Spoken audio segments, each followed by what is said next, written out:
बोलो भागवत भगवान की जय। श्रीमद् भागवत महापुराण चतुर्थी स्कंद 31वां अध्याय।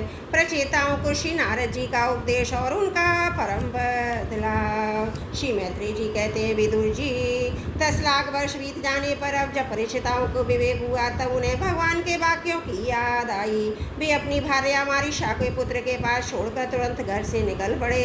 वे पश्चिम दिशा में समुद्र के तट पर जहाँ जलांजलि मुनि ने सिद्धि प्राप्त की थी जा पहुँचे, जिससे समस्त भूतों में एक ही आत्म तत्व विराजमान है ऐसा कारण होता है। आत्मविचार रूप ब्रह्म सत्र का संकल्प करके बैठ गए।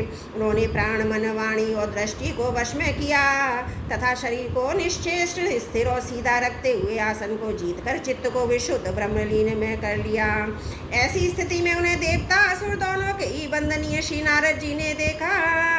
नारद जी को आया देख प्रचेतागण खड़े हो गए और प्रणाम करके आदर सत्कार पूर्वक देश काल अनुसार उनकी विधिवत पूजा की। जब नारद जी सुख पूर्वक बैठ गए तब वे कहने लगे, प्रचेताओं ने कहा, देवर्षि आपका स्वागत है। आप बड़े भाग्य से हमें आपका दर्शन हुआ। ब्रह्म ने सूर्य के समान आपका घूमना फिरना भी ज्ञान लोक से समस्त जीवों को अभय दान देने के लिए होता है। प्रभु भगवान शंकर श्री विष्णु भगवान ने हमें जो उपदेश दिया था उसे गृहस्थी में आसक्त रहने के कारण हम प्राय भूल गए। अतः आप हमारे हृदय में परमार्थ तत्व का साक्षात्कार कराने वाले आध्यात्म ज्ञान को फिर प्रकाशित कर दीजिए, जिससे हम सुगमता से इस दुस्तर संसार सागर से पार हो जाएं। श्री मैत्रेय जी कहते हैं, भगवान में श्री नारद जी का चित्त सर्वदा भगवान श्री कृष्ण में ही लगा रहता है। वे प्रचेताओं के इस प्रकार पूछने पर उनसे कहने लगे।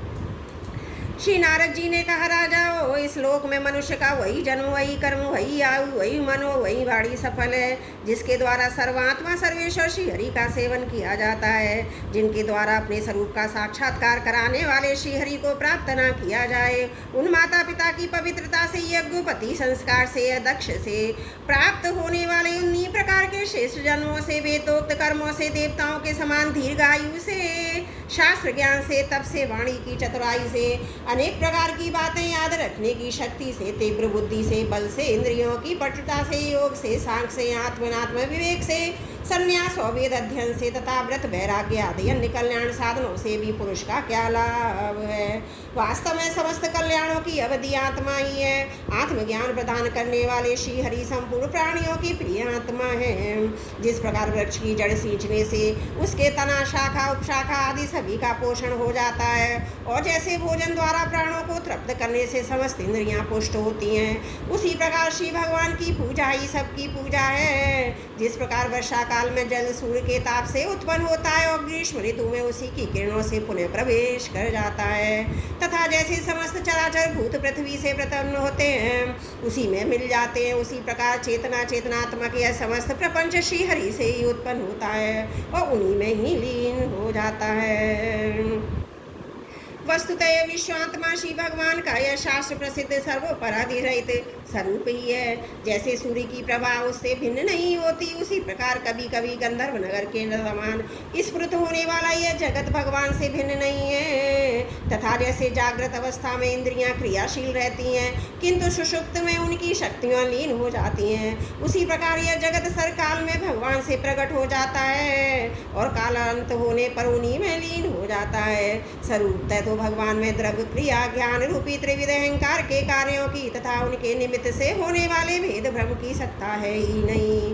नृपतिगण जैसे बादल अंधकार और प्रकाश ये क्रमशः आकाश से प्रकट होते हैं और उसी में लीन हो जाते हैं, किंतु आकाश इनसे लिप्त नहीं होता, उसी प्रकार ये सत, रज और तमोमयी शक्तियाँ कभी परब्रह्म से उत्पन्न होती हैं, कभी उसी में लीन हो जाती हैं। इसी प्रकार इनका प्रवाह चलता रहता है, किंतु इससे आकाश के समान संग परमात्मा में कोई विकार नहीं होता।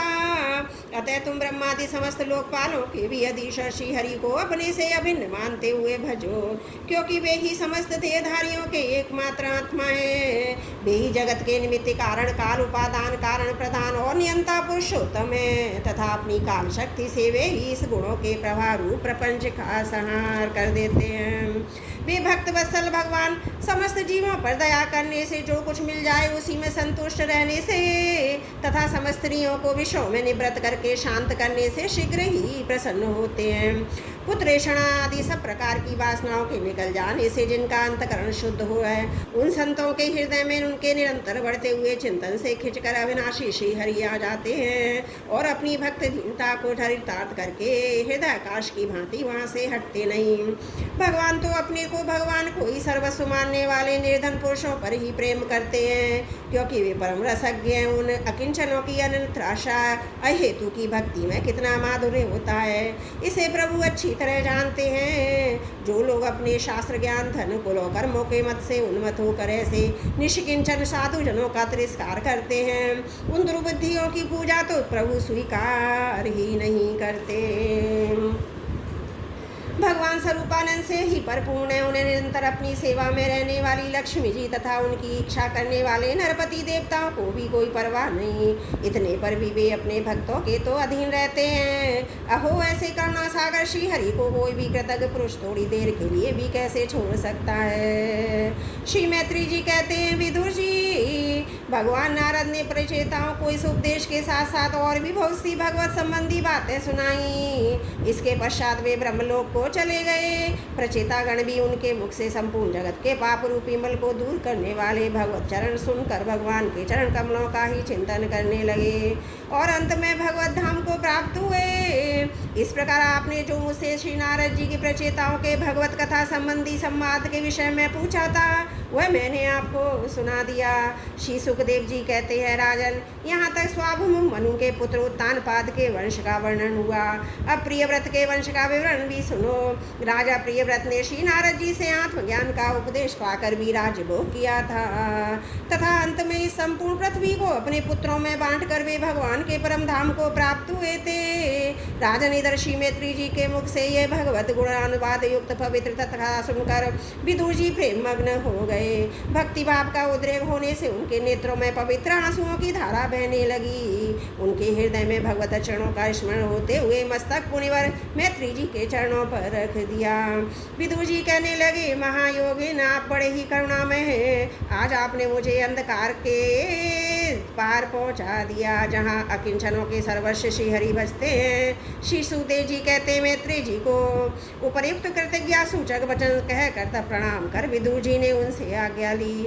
फिर शांत चित्त होकर उन्होंने बंधुजनों से मिलने के लिए वे हस्तिनापुर चले गए। राजन, जो पुरुष भगवान के शरणागत परम भागवत राजाओं का यह पवित्र चरित्र सुनेगा, उसे दीर्घायु, धन, सुवस, क्षेम, सदगति और ऐश्वर्य की प्राप्ति होगी। बोलो भागवत भगवान की जय। चतुर्थ स्कंद समाप्त। हरि ओम तत्सत। बोलो भागवत भगवान की जय। त्रुटियों के लिए क्षमा प्रार्थी हूँ।